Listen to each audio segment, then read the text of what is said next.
West Wind is a relief carved in Portland stone between 1928 and 1929. This was Henry Moor's first big public commission and is fixed onto the northwest facing wall of St James's Park tube station. The building was originally designed as the headquarters of the London Underground.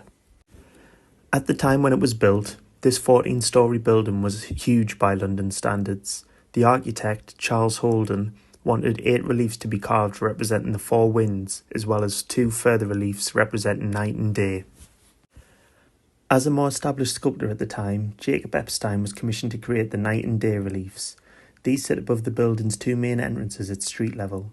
The other 8 pieces were created by Eric Gill, who created 3, A.H. Gerard, Alan Wine, Eric O'Monier, F. Rabinovich, and Henry Moore, who all created 1 each. It was Epstein who had recommended Moore as one of the sculptors who would work on the building to Holden. Early in his career, Moore had found Epstein to be a huge influence, and they had quite a good relationship. However, this relationship soured in later years, as can be gathered by Epstein's remarks about Moore's 3 standing figures sculpture in Battersea Park. Moore was hesitant to accept the commission at first. He believed that carving reliefs on buildings symbolised the humiliating subservience of sculptors to architects who only viewed sculpture as a surface decoration. However, Moore was persuaded to accept the commission by Holden, likely as a result of being young and not established as an artist yet. That all 8 of the sculptures representing the 4 winds depict human figures suggests that this was an overarching idea from Holden.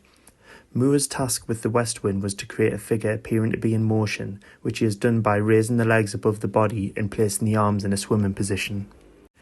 This was the largest piece that Moore had ever worked on, with the finishing piece standing at 9.5 feet long and 3.5 feet tall.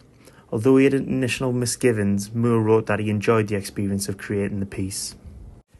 In 1929, when the building was almost complete, the piece was lifted and fixed to the building 80 feet up in the air.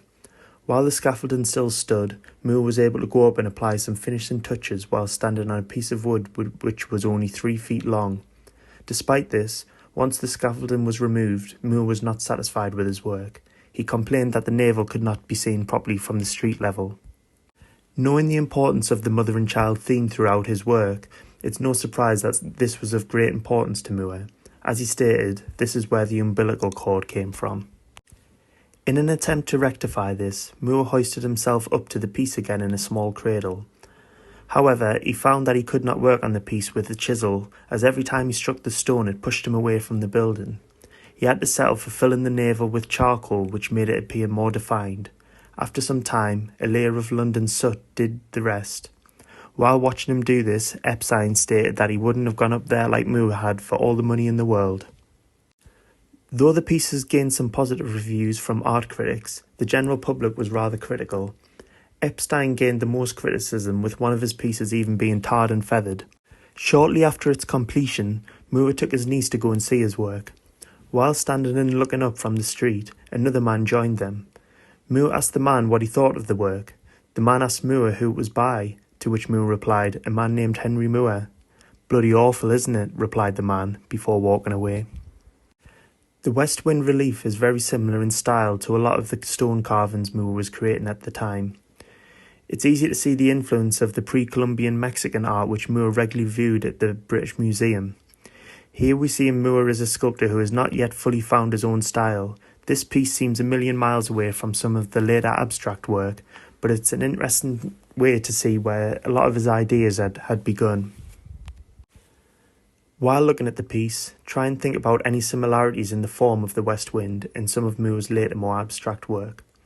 Are there elements here that Moore explores further later in his career? How does the piece add to the facade of the building?